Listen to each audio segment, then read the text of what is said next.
this is just going to be as short and sweet and to the point as I can possibly get it, while still connect with you in the understanding of why I'm here.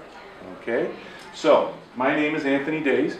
I've been in public safety for over 30 years.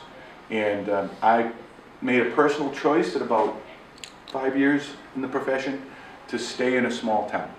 I had multiple opportunities to go out elsewhere, but I was born and raised in the town I served. And after talking to Julie and really thinking about it, and it took me a while to put this together, I also worked in some businesses, smaller and larger businesses, and we were like a family, much like my small town, where that's what has given me my passion for what I do. I'm currently serving as a captain, but I've also been a paramedic and a firefighter and a police officer over my 30-year career.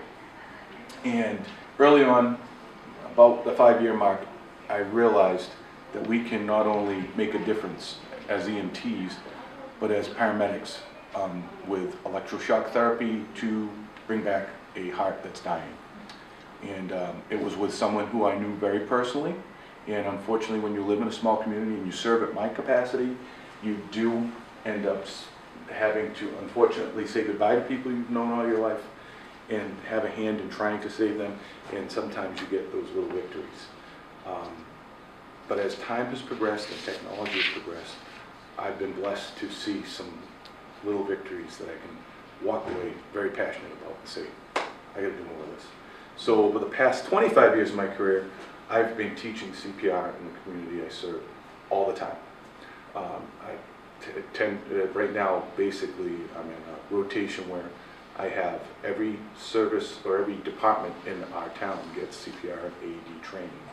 And for a small community of 6,000 people, we have over 20 AEDs out in the public. So public access defibrillators. So I'm going to explain a little bit about that and move forward from here. So some people think it's very stressful, and yes. What town are you in? Town of Mattapoisett. Okay. It's very stressful, and we do have some more humor at times, which is not going to be displayed here, except for this video. Okay.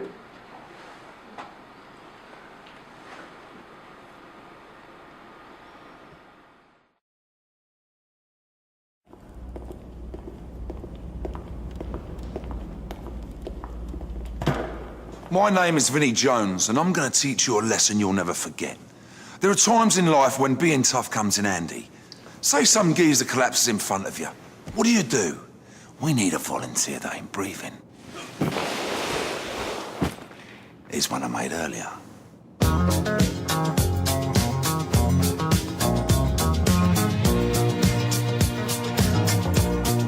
First thing you do is you check him over. If he ain't responsive or he ain't breathing, or he's making noises like this, then his heart will stop working, he's having a cardiac arrest. Look lively. First call 999, then you do hands-only CPR, and no kissing. You only kiss your missus on the lips. Watch, lock your fingers together, knuckles up, then push down, right on the sovereign.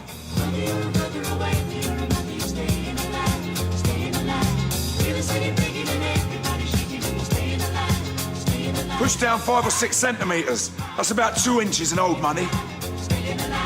Push hard and fast, about 2 times a second, like to the beat of staying alive. Worried you'll hurt him? Better a cracked rib than him kicking the bucket. Keep this up till the ambulance arrives. So don't forget, check him over. Call 999, push hard and fast to staying alive. It works. Hands only CPR. It ain't as hard as it looks. If you want to come in handy in an emergency, why not sign up for one of our Heart Start courses?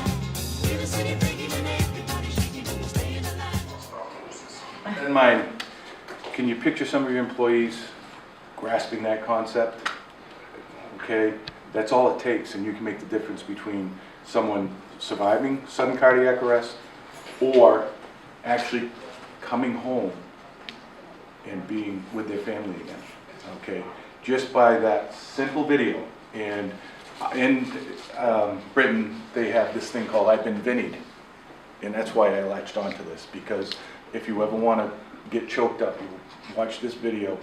Number one, Vinny has his son in the video, and his little boy does CPR too. So they're teaching children to be able to compress the chest up to 2 inches. Okay, that simple act alone can give someone another chance. Now, if you follow that through with other emergency response activities, you're going to really give that person a much greater chance, and I'll show you in a second. Cardiac arrest versus heart attack. Does anyone here know the difference? Okay, cardiac arrest is exactly what it says. That heart has stopped. Okay? Heart attack is something that many of you may have employees at work that have been complaining of chest pain, shortness of breath, maybe pain radiating to their jaw, radiating to their left arm. There's all different signs that you may be having a heart attack. With women, many times it's the mid-back area and digestive issues, like you suddenly are popping Rolaids overnight. Please, if that's the case, go to the hospital, call 911. Because in my career, I had faces flash by of people I know who didn't make it, who I went into their purse in the ambulance and found Rolaids, bunches of them, and said, oh my goodness, this person was probably feeling discomfort for 3 or 4 days looking at how many Rolaids they ate and didn't go to the hospital. So please, do yourself a favor and take care of that. But sudden cardiac arrest is when the heart just stops and the person drops, and if you don't have a plan, the national average, American Heart Association came out with this year that we're doing really well with getting CPR out there and training people, but we're not doing well with getting the message out there to call 911, and up to 3 hours on heart attacks. Now, sudden cardiac arrest, people calling 911 and getting help right away. But someone whose heart is slowly dying in a heart attack situation isn't getting help for up to 3 to 8 hours is what the national statistics were. So with cardiac arrest, you've got a whole different ballgame, where if you call 911, an ambulance is at your door within, unfortunately, 8 to 12 minutes, I believe is the average, and we'll show you that in a second. Okay, there's 350,000 people suffer from sudden cardiac arrest, all right, and many of them at work. It is often fatal, especially if something's not done right away.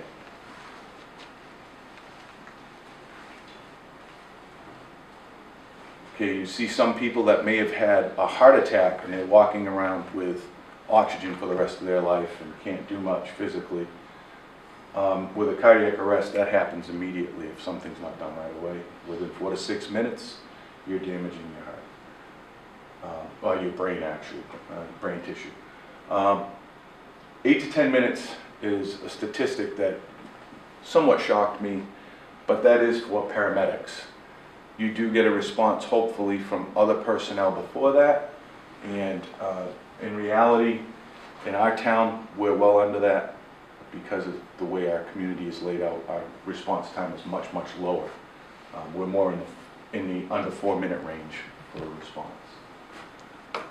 And then defibrillator, and this is, again, in 5 years into my career, I watched someone who normally would have been, I would have done compressions on and gone to the hospital and apologized to the family because we did our best and felt terrible. In this case, St. Luke's paramedics were involved with our emergency care. At that time, they had an intercept truck, which would come all the way from St. Luke's Hospital and meet us out in the field and provide advanced life support care. So we could be doing CPR on someone, and they'd show up and they'd shock them, and they'd come back and they'd start talking to us, and it was amazing.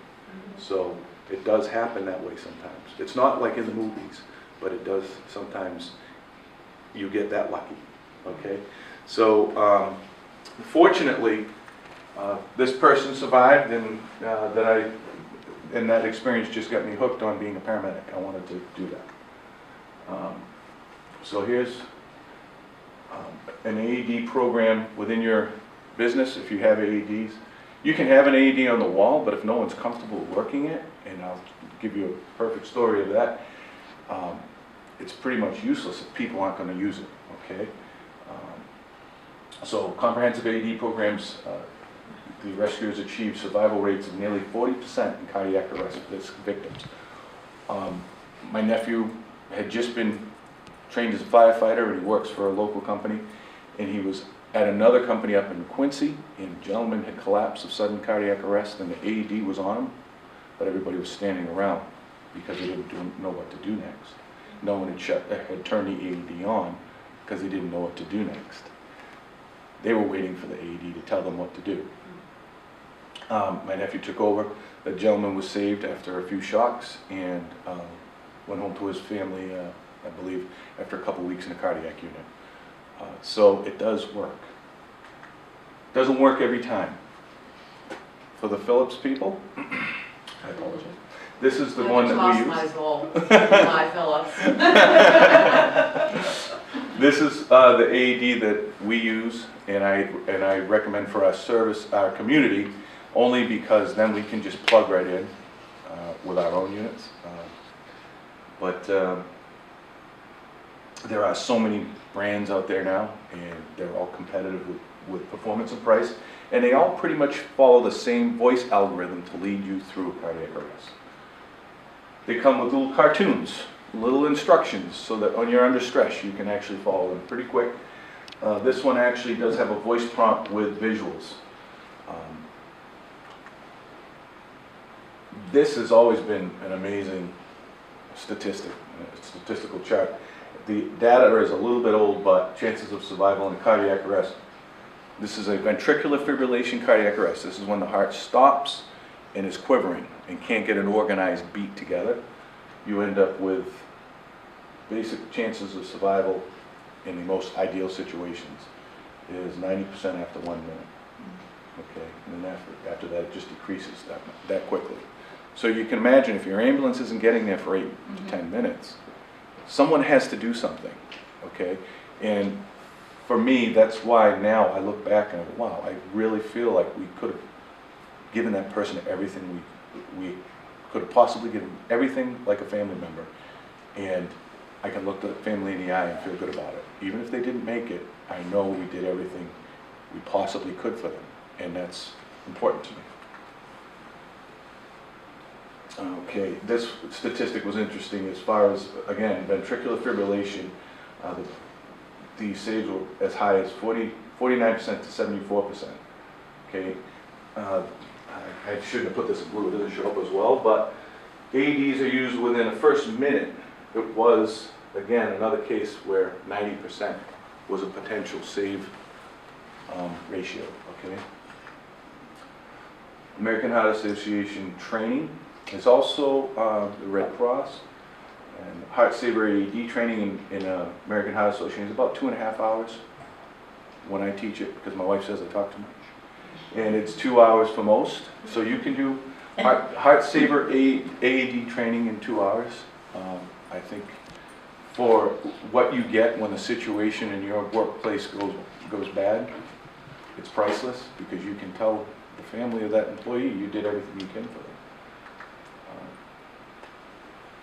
Plan, prepare, and practice. This is partially my police officer background, my firefighter background, and paramedic. My kids constantly, oh my goodness. But have a safety plan in place. And this comes with not only cardiac related things. I'm sure most of you have them. And there's certain little things that I was not aware of until I started managing our dispatch. For example, do you know your phone system? The phone systems in a lot of businesses are either Centrex or, for example, when you call 911 here, what does it show up as at the dispatch center in Dartmouth? Do we know? Does it give you your exact location in the building, or does it just say 500 Fonts Corner Road? It's a big building. If you're in a back cubicle or something, you need to train people to be more specific. We found in the school district, we had a school with a very large high school campus, and if you called from a phone, it actually came back to a central location in the school. So you didn't, if you didn't know where you were in the school, we had no idea where you were, so we'd have to start canvassing the school looking for you. So that's important, knowing that when the phone call goes through, it's not going through the billing office in Texas, because that's happened. And so with technology, we have to keep up with what our technology is driving for information to the emergency responders, okay?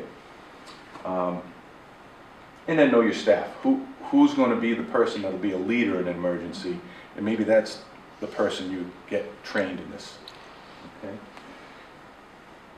If you have a large campus, multiple buildings, it's always good to have your doors numbered.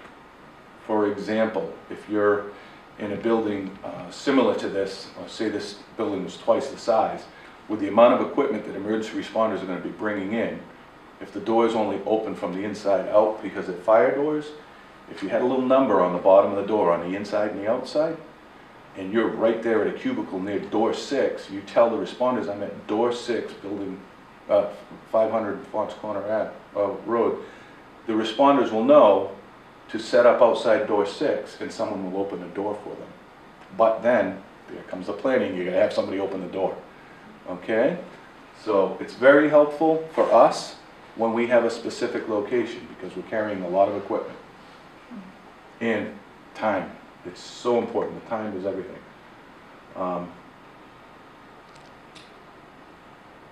You can't really do this just throwing it together when the person collapses. You have to have a plan in place. And I'm very much an advocate of planning and then having practices so that you know when I call 911, this is going to work. Now, don't call 911 from your phones at work, please, without calling the dispatch center on the business line and saying, we've set up a new phone system, or we have a new, or we're just curious, our phone system, we're not sure how it's going to come through. Could I please call on 911 so you could tell me what it says? That's not a bad idea, okay? And the reason why, again, is we found some places the building doesn't even exist anymore, but that's the billing address for the business. And so now we're sending ambulances and police officers and firefighters to an address that's no longer your building, it's just that that's where the bills go. So you got to be careful with your technology. Also traveling. Anybody here use that VoIP or voice over internet phone service? Remember to change your address when you change where you're going. For example, calling 911 over voice over internet phone, if you haven't changed your address and you're taking a week off in Florida or spending the winter in Florida, we're going to get called for your emergency in Florida because it's going over the internet. So the phone doesn't know where you are. The internet address is the same as back at home, so we're getting a call for an emergency in Florida. And we have to transfer it, and that's time wasted. So it's important to us to make sure we get the help to you. All right? And here's just a couple of examples of what a great plan, and this is again the internet and all the social networking. I've been able to find these like that. A couple of videos were too long. Life can be taken away in a split second. Just ask Tony Gilliard, who suffered a heart attack in the middle of a basketball game at Fairview Baptist Church. I got a rebound, and you'll see this, and I got a rebound, and I come down here, and then people started picking up on defense, and I go past, and I go up, I make a layup, I jog back up to the foul line, and I'm holding on to my shorts. I slap hands with somebody, I'm holding my shorts like this, and I sit down on a chair that ain't there, and 10 minutes later, I see the lights in the ceiling. Because of the quick response by players on the court, Gilliard is here today. Josh Thomas, along with another player, administered life-saving CPR and used an AED to get Gilliard's heart to beat again. I've been a first responder for 2 years, and this was the first time I'd ever, thankfully, had to use it. So I mean, I guess afterwards you start to think about, well, what if, but you can't really do that. And I can't say enough to the group of guys that were here that night. Were just incredible. So it's amazing.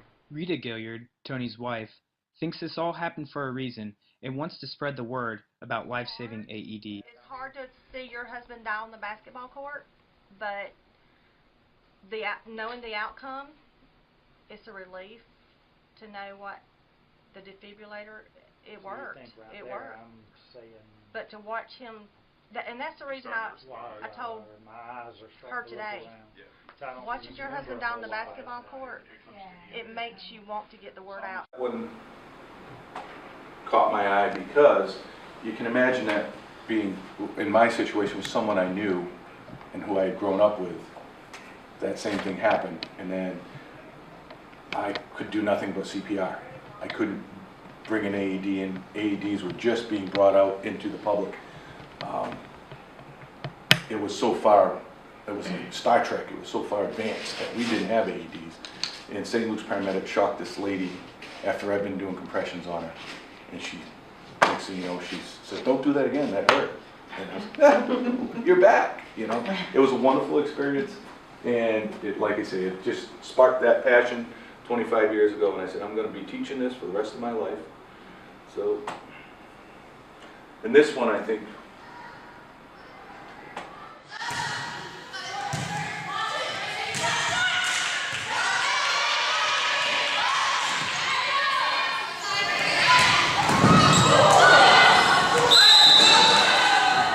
that's just in Georgia alone, 33 children and 33 adults, because they have a comprehensive plan within their schools for AEDs. It's amazing. If I can just encourage you to go somewhere and get someone trained, there are programs, like I say, it's not just the American Heart Association.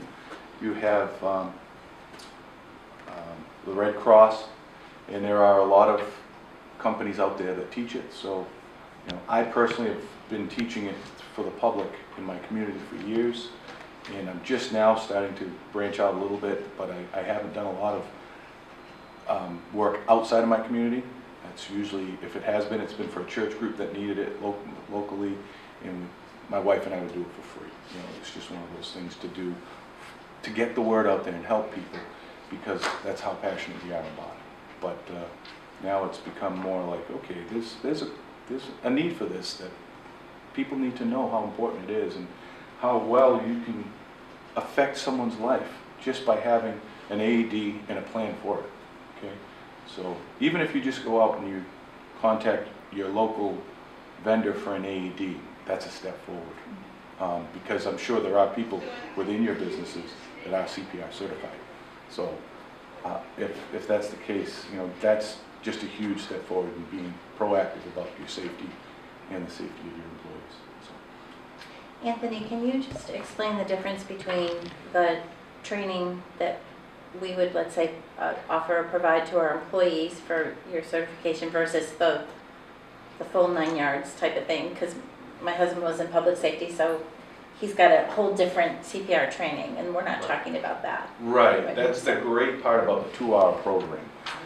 The program that Julie's husband and I and any healthcare provider gets is 4 hours, and there's a lot more to it.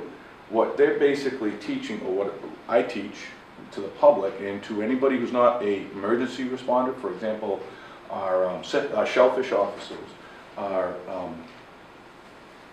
building department, all of the employees in the town hall in Mattapoisett. When I have that class, I teach what I would be teaching to business owners, and that is, you learn basic CPR, and then I explain the AED to you, and I show you how it works, and then everybody gets a chance to use the AED in a scenario-based situation where you'll have 4 people together, and someone's going to dial 911, someone's going to use the AED. The AED is incredibly simple to use. You turn it on. This says attach electrodes. Some of them, you put the electrodes on, and it turns on its own. But the fact is, it talks you through the whole process. It tells you if a shock is needed, it tells you what button to push, there's only one, and it then tells you no shock advised or shock advised. If it says no shock advised, it'll say continue CPR. If it detects a pulse, many of them say don't shock the patient, or shock not advised, check the patient. But other than that, it's pretty much, they all say the same thing, and it's very, very simple to use, even under stress, because if you're not one of those people that's an auditory learner, you've got the pictures, okay? And I've heard of stories where people who have had no training in AEDs have broken them out and been able to use them. So it's the seconds count. When you hear that person hit the floor, that heart has stopped when they drop like that. And you need to check them. And if you put an AED on someone whose heart is still beating, or they have what's called pulseless electrical activity, where the heart still has the electronic impulse, it's not going to shock that person. It will not shock them. That's why they call automated external defibrillators. So that's one of the fears people have. It's pretty much the Vinny thing with the CPR, with the compressions only, except we introduce breaths in. And we start right off with the form of compressions. Because even in an emergency setting with trained providers, there were studies at one point where we weren't doing compressions well enough. And now, with this hard and fast compression mentality, people are being taught to be aggressive in their compressions, and it's working. It's working miraculously. We actually have a piece of equipment that we strap on to the patient, and it does the compressions for us, so we can get our hands free and do other interventions. But it's amazing, the stuff I've seen. Yeah, the outcomes have been incredible in the past couple of years with sudden cardiac arrest. So if you take anything away from this, is the technology's out there, it's getting less expensive, and if you have a comprehensive plan, you've just connected all the dots. You've basically given them the tools, you've given them the knowledge, and then you basically take the employees that may not have the desire or the personality to jump in and take over. They still have a job because they can call 911, they know what to say or what's going to be asked of them on 911. And you have the employee that will be a great door holder and stay right at that door and hold that door because it's down this end of the building. You just direct them to the next person who will be at the next corner. And you guys don't leave your post, that's where you stay. Because it's emergency responders come in waves. They don't come all at once like a big party truck. It's sometimes the first person there is carrying the most equipment. And I've had calls where I've gone all the way to the patient in a big building, put all the equipment down, basically needed oxygen myself, and look back and everybody that helped me get there came with me. I'm like, but you gotta get my help here because I'm by myself and we're in a big building and my phone doesn't work and my radio doesn't work. Things like that happen. So that's why having a plan in place is paramount. So, okay, any questions? So this is how to reach you? This Do you is how have to reach cards? me. Brought the wrong business cards. So Okay. these are this is my personal email. If you have any questions at all, feel free to contact me. And I'll try to, I don't have all the answers, but I can send you in the right direction. And that's my personal stuff. And a lot of my friends say, why do you release that? Well, you know what? I'm passionate about this. I really, really want to see people feel the way I feel when I can look a family in the eye and say we did everything we could. Because it's truly, and sometimes a tragedy, that there'd be an AED in a building and no one knew where it was. Or circumstance that I was made aware of where an AED was in a locked room. And people knew how to use it, but how do you get to it?